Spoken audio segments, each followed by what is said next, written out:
অবশেষে আনুষ্ঠানিকভাবে ফিলিস্তিনকে স্বাধীন রাষ্ট্রের স্বীকৃতি দিয়েছে ইউরোপের দুই দেশ স্পেন ও নরওয়ে। শিগগিরই ইউরোপের আরেক দেশ আয়ারল্যান্ডও একই পথে হাঁটবে বলে জানিয়েছে। যদিও স্পেন এবং নরওয়ের এই সিদ্ধান্তের তীব্র নিন্দা জানিয়েছে ইসরায়েল। তেল আবিব বলেছে 7 মাসেরও বেশি সময় ধরে চলা গাজা যুদ্ধের মাঝে স্পেন ও নরওয়ের এমন সিদ্ধান্ত হামাসের জন্য পুরস্কার। ইউরোপের 3 দেশ মনে করে তাদের এই সিদ্ধান্তের শক্তিশালী প্রতীকী প্রভাব রয়েছে, যা অন্যান্যদের অনুসরণে উৎসাহ যোগাবে। মঙ্গলবার নরওয়ের আনুষ্ঠানিকভাবে ফিলিস্তিনকে স্বাধীন রাষ্ট্রের স্বীকৃতির ঘোষণা দিয়ে দেশটির পররাষ্ট্রমন্ত্রী এসপেন বার্থ এই পদক্ষেপকে নরওয়ে ফিলিস্তিন সম্পর্কের জন্য বিশেষ দিন বলে অভিহিত করেছেন।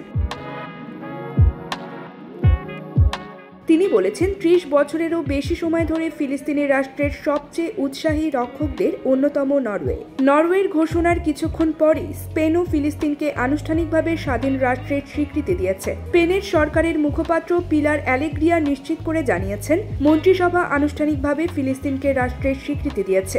একই সঙ্গে মন্ত্রিসভার সদস্যরা এটাকে এক ঐতিহাসিক দিন বলে অভিহিত করেছেন।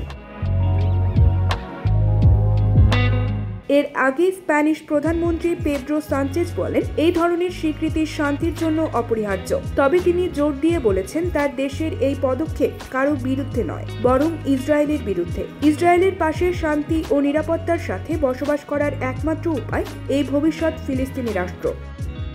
News desk, UKBD time.